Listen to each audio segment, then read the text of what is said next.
परीक्षित ने मृत्यु की खबर पाके शोक नहीं किया, भागवत के श्लोकों का आश्रय ले लिया। सुखदेव जी जैसा परमहंस 16 बरस का, भारतीय मनीषा में महामहिम व्यास सदा बच्चे रहे और श्रोता सदा वृद्ध रहे, क्योंकि इसको कहना बड़ी बात नहीं है, इसको सुन लेना बड़ी बात है। कहना तो बड़ा ही आसान है। परीक्षित की आयु शुक से बड़ी है, नारद जी की आयु सनकादिकों से बड़ी है, व्यास की आयु नारद जी से बड़ी है, शौनक की आयु सूत से बड़ी है। ये चारों घाटों में ये व्यवस्था देखी गई है। कहने वाले की उम्र छोटी है, सुनने वाले की उम्र बड़ी है। बड़ी उम्र सुनना बहुत अच्छा सिखाती है, कहना भी बहुत अच्छा सिखाती है। परीक्षित भरी सभा लगी है, महात्माओं की सभा है, जीवन के अंतिम 7 दिन बचे हैं, और अपने गुरु शुभदेव को आसन पर बिठा के बड़ी विनम्रता से प्रणाम करके उनसे पूछता है, अब मुझे क्या करना चाहिए?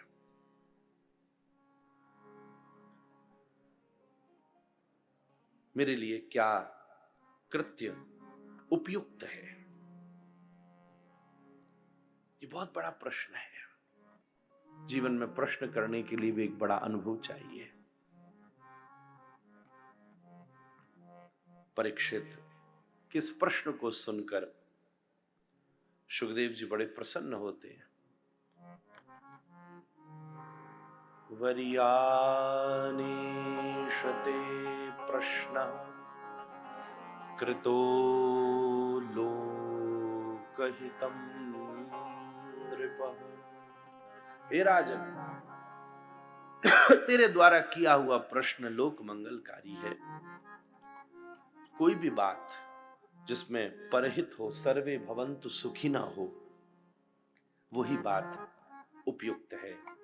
कृतो लोकहितम नृपः, इसलिए मैं रेडी हूं तुझे कुछ आगे कहने के लिए। सबसे पहली चीज तू ये समझ ले, बड़ी अद्भुत बात मां यहां वर्णन की। पहले ये रियलाइज कर, what is certain in the life. As you have beautifully said yesterday, Mahamahim, everything is uncertain. And you were quoting one of a scholar who is even more ancient than Socrates. That the biggest reality of this life is the change, because everything is uncertain. Everything is uncertain. But Sukhdev ji जिस बिंदु से start कर रहे हैं कि पहले ये realise करना पड़ेगा कि इस अनलिमिटेड अनसर्टेनिटी में is there something which is certain? Is there something which is certain? हमने कोई इन्वेस्टमेंट किया तो अनसर्टेन है कि प्रॉफिट होगा कि नहीं। कोई हमने चीज खाई, अभी अनसर्टेन है कि हमारा पेट भरेगा कि नहीं। किसी का विवाह हुआ, अभी अनसर्टेन है कि बात बनेगी कि नहीं।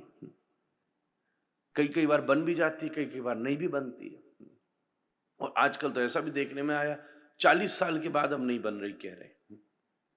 थोड़े दिन पहले मैं कोई अखबार देख रहा था, पता चला 40 बरस के बाद कह रहे अब हम अलग हो गए। We are very well settled and happily parting. इसका मतलब क्या होता है? Happily parting.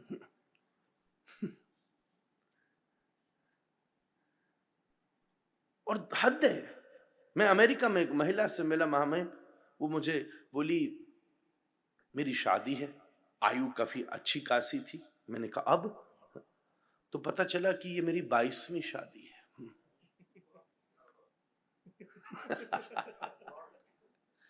और पता चला कि जो 22वें हैं वो पहले 8वें रह चुके हैं एक बार। He's getting the second chance. I said he's such a lucky man on the whole planet, I would say. Everything is extremely uncertain. सुख होगा कि नहीं होगा, दुख होगा कि नहीं होगा, स्वस्थ होंगे कि नहीं होंगे, हानि होगा कि लाभ होगा, एवरीथिंग इज अनसर्टेन। जस्टिस मिलेगा कि नहीं मिलेगा, सक्सेसफुल होंगे कि नहीं होंगे, एवरीथिंग इज अनसर्टेन। पर सुखदेव जी ने सबसे पहला सूत्र कहा, in this excess uncertainty there is only one thing which is very much certain. अगर आपकी बर्थ हुई है तो एक दिन डेथ होगी। अद्वाब्द सतांतेवा मृत्युर्वयी प्राणी नाम ध्रुव। मृत्यु एक एक्सट्रीम, एक most real certainty of life है। और जैसे हम हर चीज के लिए प्रिपेयर होते हैं, तृतीय स्कंद के प्रारंभिक अध्यायों में एक बड़ी उपयोगी बात हम लोगों के लिए बताई गई है। जैसे हम स्टूडेंट लाइफ के लिए प्रिपेयर होते हैं, जैसे हम यंग लाइफ के लिए प्रिपेयर होते हैं, और मां जैसे वृद्धावस्था के लिए भी हर व्यक्ति प्रिपरेशन करता है। कोई लोग इन्वेस्टमेंट करते हैं, कई सारे लोग इंश्योरेंस करते हैं, कई सारे लोग पेंशन क्रिएट करते हैं, so that our old age can be happily, successfully, healthily, and whatever our desires are can be fulfilled. And even not just हमारी पास्ट लाइफ का भी प्लानिंग कर लेते हैं कि अपन चले जाएंगे तो आगे के लोगों को कुछ साधन मिल जाए। ये तो एक बड़ी प्रैक्टिकल अप्रोच है आज के जमाने में, और सदा से थी। जो सारी अनसर्टेन चीजें हैं, उन सारी अनसर्टेन चीजों के विषय में हमने बहुत इंटेलेक्चुअली, सोशली और बहुत बुद्धिमानी से उसकी व्यवस्था की है।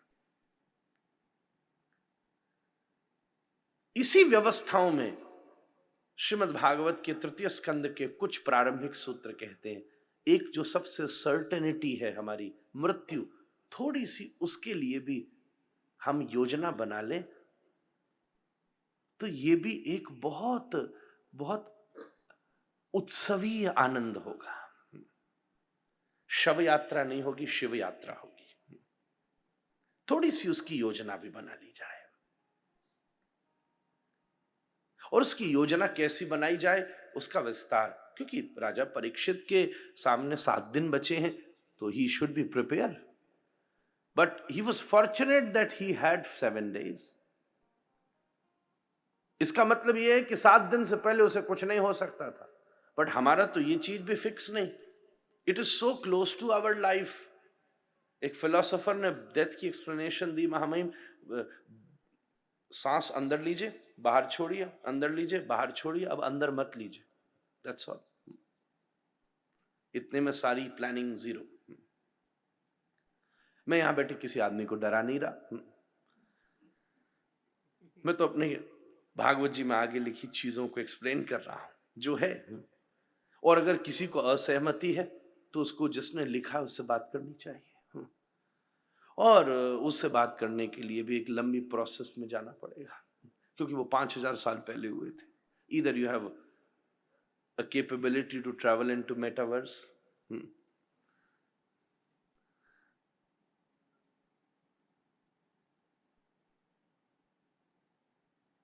जिस चीज के विषय में इग्नोरेंस होती है वो चीज समझ भी नहीं आती और उसके प्रति डर भी लगता है। अब जो चीज समझ आ जाती है तो उसके प्रति कोई भय नहीं होता।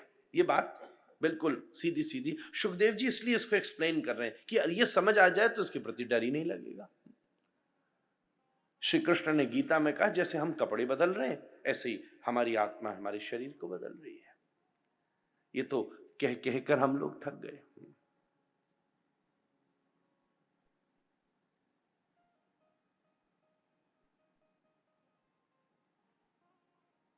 भारतीय परंपरा, अंग्रेजी में मैं क्षमा चाहते हुए एक निवेदन करूंगा, कोई चला जावे तो मुझे समझ नहीं आता हम लेट क्यों यूज करते हैं। पता नहीं अंग्रेजी परंपरा में लोग लेट हो जाया करते होंगे, भारतीय परंपरा में कभी कोई लेट नहीं हुआ, सब ऑन टाइम रहे हैं।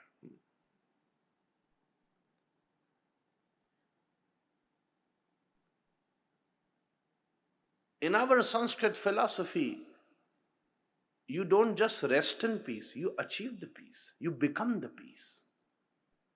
You become the peace. You don't just rest in the peace, because if you are not resting, that means you are not in the peace then. मैं विरोध किसी का नहीं कर रहा, सम्मान सभी वस्तुओं का है।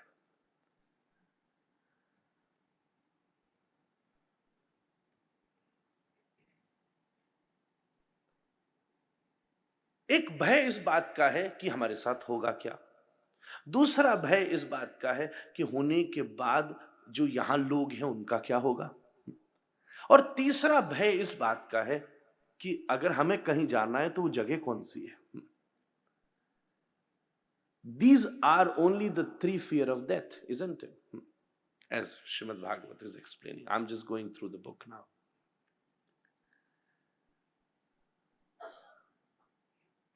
ये तीन चीज किसी भी चीज के लिए होंगी, किसी भी डेस्टिनेशन के लिए होंगी, तो हमें उसके प्रति फियर होगा, बिकॉज ऑफ द इग्नोरेंस। हम कोई चीज समझेंगे नहीं। एक बार एक छगन लाल को, महामहिम, मैं छगन लाल जी को फुटबॉल मैच दिखाने ले गया कोलकाता में तो फुटबॉल फीवर है, और आप वहां रहे थे, आपने देखा ही होगा। छगन लाल जी मेरे साथ गए फुटबॉल देखने, और देखते देखते मैंने उनकी तरफ पूछा, छगन लाल जी आनंद आ रहा है? तो बोले महाराज समझ नहीं आ रहा, एक बॉल है, 20 लोग दौड़े जा रहे हैं, सबको अलग अलग दे दीजिए ना। हाँ, विवाद खत्म। हाँ, एक ही गेंद के पीछे भागे जा रहे हैं 20 लोग, ये क्या मतलब, मुझे क्या पागलपंती है। मैं बोला छगन लाल जी थोड़ा पढ़ जाते। मजे यही है कि बॉल एक है और 20 लोग हैं, अगर 20 लोग के पास 20 बॉल होती तो फिर खेल ही कहां से होता। जो चीज के विषय में पता नहीं होता वो चीज ऐसे ही लगती है। अब छगन लाल जी फुटबॉल देखने जाएंगे तो यही सोचेंगे यार हाथ से उठा के डाल दो। मैं किसी व्यक्ति विशेष की बात नहीं कर रहा, इट्स ऑल फिक्शन। हाँ, डिस्क्लेमर देना ठीक है, नहीं तो कोई छगन लाल जी नाराज हो जाए, क्योंकि नाम ये भी हो सकता है, यहां तो कोई नहीं बैठा होगा और बाद में भी कोई सुने, तो let me give a disclaimer, it's a fiction. नहीं तो बोले महाराज कौन सा छगन लाल है, मिला ही है।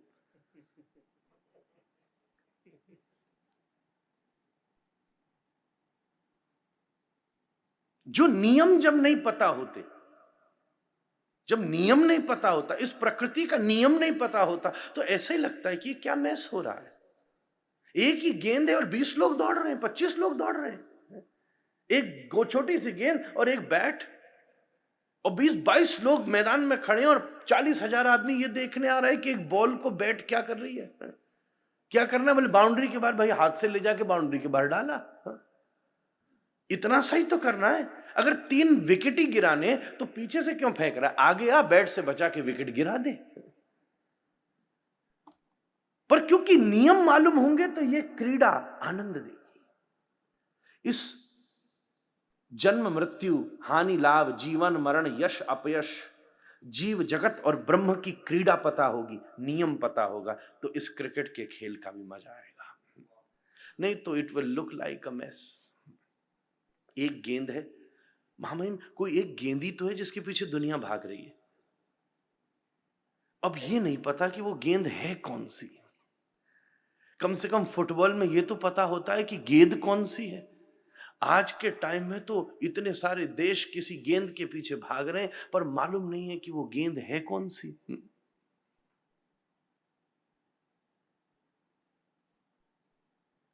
इन 3 कारणों से भय होता है, तो क्या करना चाहिए, तो उसके 4 उपाय कहे गए। सबसे पहली बात, हमें बार बार इस बात को रिमाइंड करना पड़ेगा समय समय पर। सुखदेव जी ने 4 नियम कहे तृतीय स्कंद में। पहली बात कि मैं एक प्योर कॉन्शियसनेस हूं। आदि शंकराचार्य जी ने इसकी आज्ञा दी है। मैं शरीर में तो हूं पर शरीर नहीं हूं। महामहिम हम कहते my body, we never use the word I body. We always use the word my nose. We never use the word I nose. We never use the word I ear. We always use the word my ear. Then we need to find out who is that I. In our whole existence, there is nothing which we can call as I. बस आजकल iPhone जरूर आ गया, उसको तो जरूर आई कहा ही जा सकता है। 12वीं इंद्रिय जैसा लगता है। 11 इंद्रियां तो प्रकृति ने दी हैं और 12वीं इंद्रियां विज्ञान ने दी है। और मेरी कथा दोनों से जुड़ी रहती है महामहिम, क्योंकि मेरी व्यासपीठ के ऊपर भागवत की पोथी भी रखी है, तो मेरा फोन भी रखा हुआ है। ज्ञान और विज्ञान दोनों से युक्त होकर के आज की विवेचनाओं को किया जा सकता है। इसके बिना कैसे काम बनेगा? पहली बात, इस बात को बार बार स्मरण दिलाना पड़ेगा, एक यूनिफॉर्मिटी, एक प्रोटोकॉल, एक वेशभूषा ये याद दिलाती रहती है कि हम कौन हैं, और हमें हमारे साथ साथ दूसरे को भी बताती रहती है कि हम कौन हैं।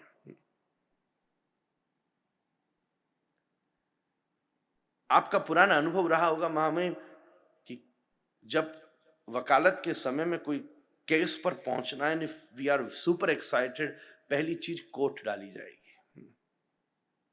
ये यूनिफॉर्मिटी उसके प्रति एक्साइटमेंट देती है। हमारी वेशभूषा, हमारे परिवेश हमें बार बार याद दिलाते रहते हैं कि हम कौन हैं।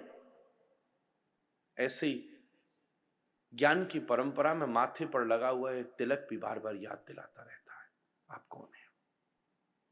ये इंडिकेशंस रिमाइंड करने के लिए हैं कि बार बार हम कौन हैं। इसलिए we have to keep on reminding ourselves who we are, and we are the pure consciousness, not just the body. Body is just a physical coat which this consciousness is wearing. पहले नियम।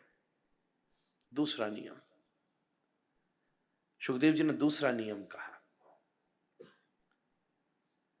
कि समय समय पर असंग शस्त्रेण दृणेन छित्त्वा, थोड़ा अपने साथ सेल्फ कनेक्शन, इनर कनेक्शन भी समय समय के साथ बनाते रहना चाहिए। जैसे हम सोसाइटी से कनेक्टेड हैं और उसके लिए प्रोसेस ऑफ मेडिटेशन है, रोज थोड़ी देर अभ्यास करके प्रणव का उच्चारण, सुखदेव जी ने कहा। मैं बहुत विनम्रता से निवेदन करूं महामहिम, आजकल बहुत सारे साधारण लोगों को शुद्ध रूप से ओम अक्षर भी कहना नहीं आता, और अंग्रेजी में उसको O and M लिख दिया जाता है, but that's not the right spelling of Om. It should be AUNM. Pranav का अभ्यास बड़े प्रेम से उसको अपने साथ उच्चारित कीजिए, और ये 3 स्वतंत्र अक्षर हैं, अ, उ एंड नेजल से निकला हुआ मा।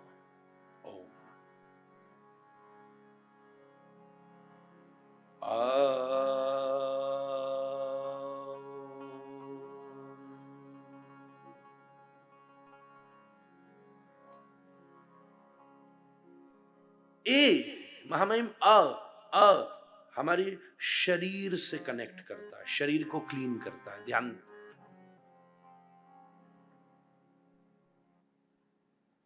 ऊ हमारे मन को कनेक्ट करता है, उसको क्लीन करता है, और म हमारी बुद्धि को क्लीन करता है। अब आप बोलो ये सब क्या फिक्शनल बात आप बोल रहे हो, and this is scientifically proven, there is a whole theory on it. आजकल मंत्र थेरेपीज है ना, उस पर साइकोलॉजी ने इसके ऊपर पूरी रिसर्च कर डाली है। मैं बहुत विनम्रता से आपसे निवेदन करूं महामहिम, कभी भी शरीर पर प्रभाव होता है तो मुंह क्या बोलता है? आ। तेज चोट लग जाए आपके हाथ और पैर में तो शरीर बिना किसी प्रैक्टिस के बोलेगा आ। बच्चा भी बोलेगा जिसको भी अक्षर का ज्ञान ही नहीं है, जिसको हिंदी, अंग्रेजी, Telugu, Malayalam, Kannada, Italian, French, German, Latin कुछ नहीं सिखाया गया, उसके भी शरीर पर चोट लगे तो उसके मुंह से निकलेगा आ। और हमारे ऋषि मुनियों ने इस साउंड को पकड़ करके एक शब्द क्रिएट किया, cleansing of your physical existence, renounce you through your physical existence.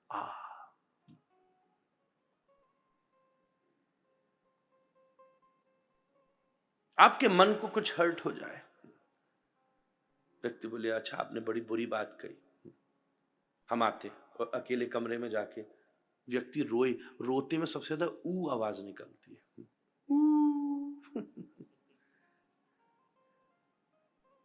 मैंने औरों का तो ज्यादा रोना नहीं सुना, अपने ही कई बार, मैं भी इतना नहीं रोया वैसे। कभी आप ध्यान, कभी रोना हो ना तो रिकॉर्ड कर लीजिएगा, हालांकि रोते समय रिकॉर्ड करेंगे तो रोने बंद हो जाएगा। किसी छोटे बच्चे को रोते आप ध्यान से देख लेना, उसमें ये साउंड शरीर की है, क्योंकि जब मन हर्ट होता है या मन तक कुछ जाता है तो जो आवाज निकलती है वो ऊ है।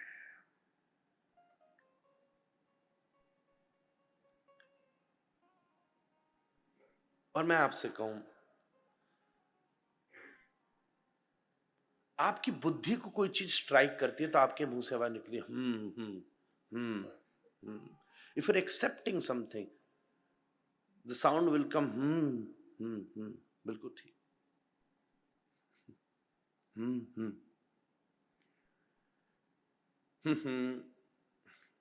ये सब दिमाग की आवाज है।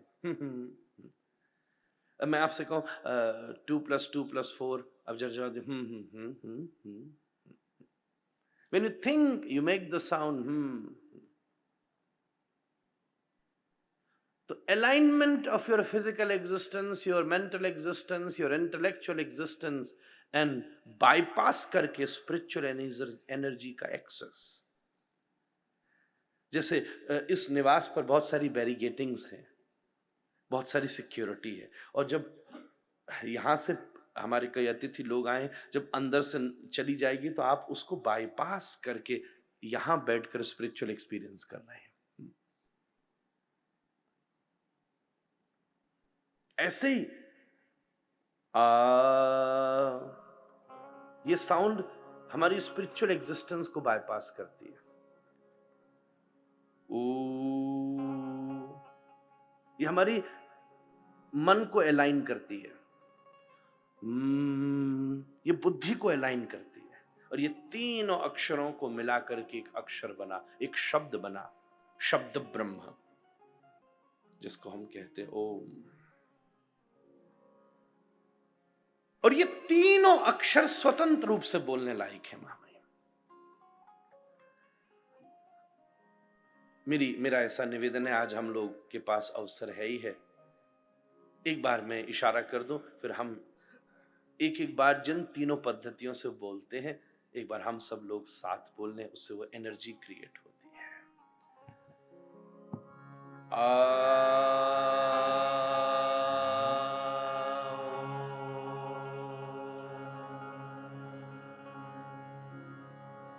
सबसे पहले पूरी प्राणवायु को लेना आना चाहिए। हमने चलना सीखा, बोलना सीखा, भारतीय परंपराओं ने सांस लेना भी सिखाया, उसी को प्राणायाम कहते हैं। और जब when we say deep breathing, Nitin ji, then deep breathing, मैं आपसे कहूं डीप ब्रीदिंग करिए तो हम यूं करोगे, पर ऐसे नहीं। डीप ब्रीदिंग की प्रोसेस पतंजलि ने योग में वर्णन की है महामहिम। सबसे पहले ब्रीद आउट करना पड़ेगा, 3 बार जब ब्रीद आउट हो जाए, then you need to breathe। 3 bar breathe out करके जब तक लंग्स खाली नहीं होंगे तब तक अंदर, जब तक खाली नहीं होगा तब तक बाहर कैसे जाएगा? तो 3 बार पहले ब्रीद आउट करना होगा। मौसम बदल रहा है, अगर कोल्ड हो तो थोड़ा रहने दीजिएगा, सब लोगों से और सीखो, और फिर ब्रीद इन कीजिए। पहली बार में हम अ को स्ट्रेच करेंगे, ये प्रोसेस है इसको 3 बार बोलने का। दूसरी बार में हम ऊ को स्ट्रेच करेंगे, और तीसरी बार में हम म को स्ट्रेच करेंगे।